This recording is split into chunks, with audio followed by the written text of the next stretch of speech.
The class that you gave, it had a good impact on people, as well as the preaching mood that you carried about the Supreme Lord, that is Allah, is most praiseworthy. This is what the society really needs today. But as of some things which I heard from you, there were many questions, but I'll ask one as of the formality is considered. You said that... brother, please may I know your name, brother? Oh, sorry. I am Dilip Mishra, and I have been studying Gita and Bhagavatam and various scriptures.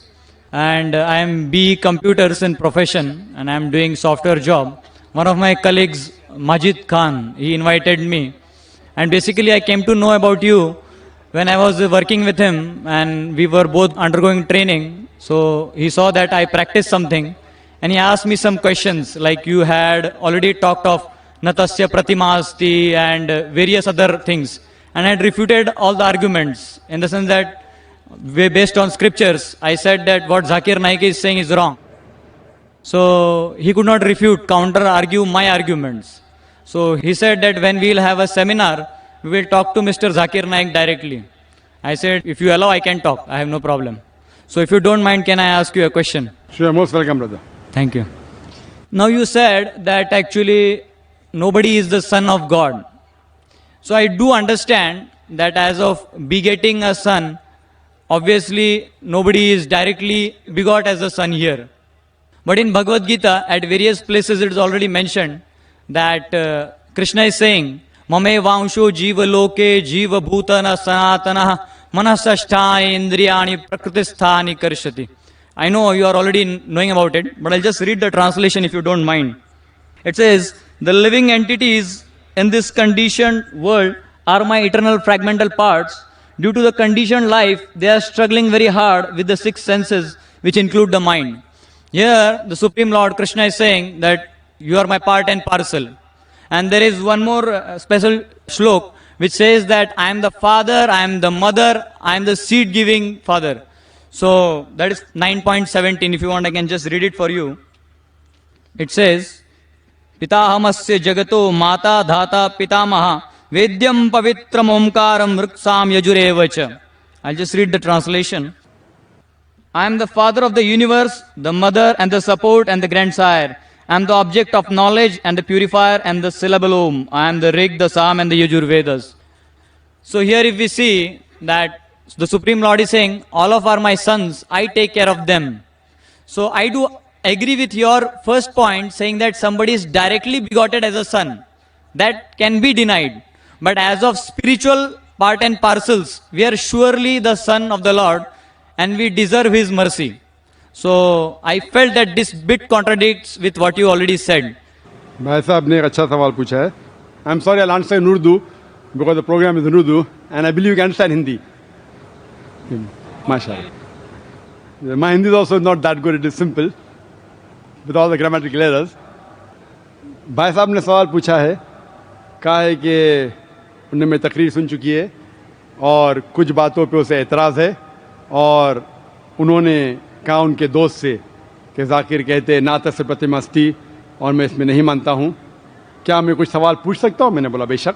और उनके सवालात में उन्होंने कहा कि जब मैं कहता हूँ कि अल्लाह सुब्हाना व तआला ने बेटा नहीं जना, लेकिन उन्होंने भगवद गीता के 2 श्लोका का जिक्र किया और एक श्लोक में लिखा था कि श्री कृष्ण कहते हैं कि मैं आपका पिता हूँ, मैं आपका माता हूँ. तो ये सवाल करने वाले कहते हैं कि मैं मानता हूँ कि खुदा बेटा नहीं जनता, God can not beget a son, लेकिन आम सन हो सकता है. आम son, for example, if you read the Bible, Bible says in the book of Romans that all those who are led by the Spirit of God, they are sons of God. जो भी अल्लाह के अहकामात को मानता है वो अल्लाह का बेटा है. उस अंदाज में अगर आप कहते हैं कि हम भगवान के बच्चे हैं, I have got no problem. हम भगवान के बच्चे हैं. मिसाल के तौर पे अगर कोई ज़ईफ़ इंसान अगर मुझे कहेगा या कोई नौजवान को कहता है बेटा इधर आओ, तो वो फौरन बोलेगा जी चाचा जान और आएगा. लेकिन अगर कहेगा कि आप मेरे जने हुए बेटे हैं, इधर आओ, तो वो उसको एक लाफा मारेगा। बेटा मतलब सन, वो छोटा आदमी है, ही इज गिविंग रिस्पेक्ट। मिसाल के तौर पे मेरे इंट्रोडक्शन में शेख फैजुर रहमान ने कहा कि शेख दीदात ने कहा डॉक्टर जाकिर नाइक को बेटा, और फिर बेटा मतलब मैं उनकी इज्जत करता हूं, वो मेरे वालिद के समान है, लेकिन अगर वो लिखते थे कि मेरा जना हुआ बेटा तो प्रॉब्लम है। आप समझ रहे कि नहीं? This is the language. तो इस तरीके से अगर आप बेटा कहते हैं और कहते हैं कि गॉड इज फादर, तो अगर आप कॉन्टेक्स्ट में देखते हैं कि वो हमारा पालने वाला है, वो हमारा खालिक है, वो हमारा रब है, उस तरीके से आप कहते हैं मुझे कोई भी प्रॉब्लम नहीं। लेकिन इसीलिए कुरान मजीद में 99 सिफत है अल्लाह ताला की, उसमें से अब जो आसान है जानबूझ के नहीं लिखा है, लेकिन रब जो और मुश्किल है, रब बोलना अब से और मुश्किल है, जानबूझ के अल्लाह सुब्हाना व तआला ने अपने सिफतों में अब को नहीं लिखा। क्यों? लोग उससे गलत मानी ले सकते हैं, वरना फादर बोलना अच्छी बात है और हम आमतौर पे कहते हैं बेटा इधर आओ, कोई हर्ज नहीं। इसीलिए मैं कहता हूं बाइबल में अगर कहते हैं कि जो लोग अल्लाह की बात मानते हैं वो अल्लाह के बेटे हैं, मुझे कोई हर्ज नहीं। उस तरीके से ईसा अलैहिस्सलाम बेशक अल्लाह सुब्हाना व तआला के भेजे हुए अजीम पैगंबर थे, वो बेशक बेटे थे, लेकिन अगर कोई कहता है कि ईसा अलैहिस्सलाम अल्लाह के जने हुए बेटे हैं तो ऑब्जेक्शन। आप समझे ना?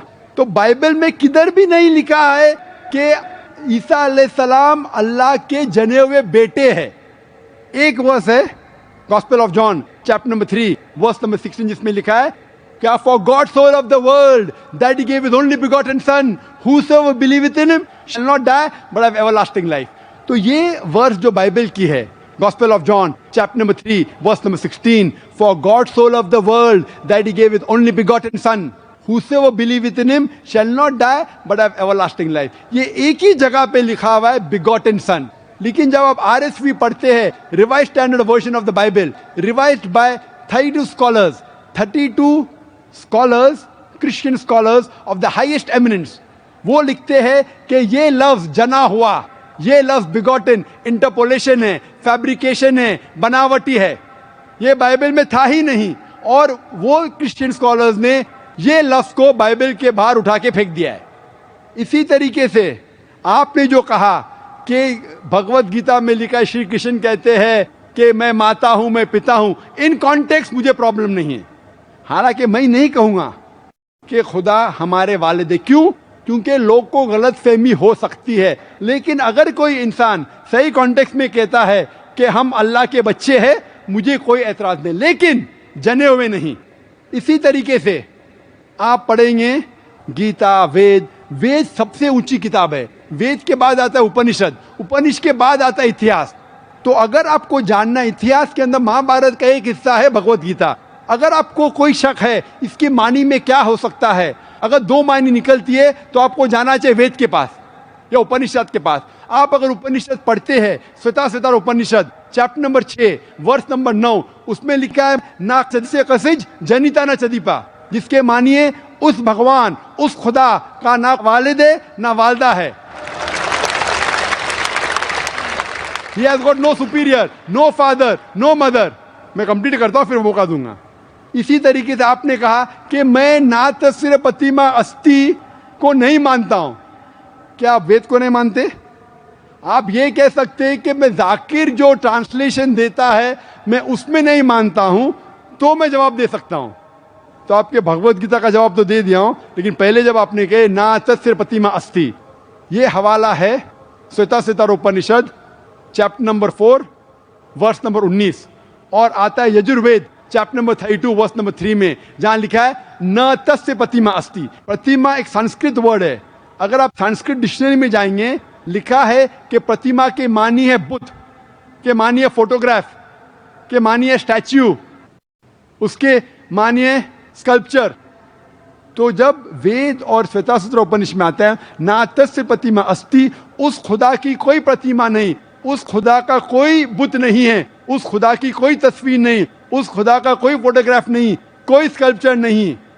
तो ये मानी है, अगर आपको संस्कृत नहीं पता है तो आपको जाना चाहिए संस्कृत डिक्शनरी में, और हमारे इस्लामिक रिसर्च फाउंडेशन में अल्हम्दुलिल्लाह संस्कृत डिक्शनरी है। फिर हम कह सकते हैं कि मानी में आप मानते कि नहीं मानते। तो इसीलिए कुरान में लिखा है, सूरह नहल में सूरा नंबर 16 आयत नंबर 43 में, और सूरह अंबिया में सूरा नंबर 21 आयत नंबर 7 में, फस्अलू अहल ज़िक्री इन कुंतुम ला तालमून। अगर आपको नहीं पता है तो उससे पूछिए जो इस मैदान का माहिर है।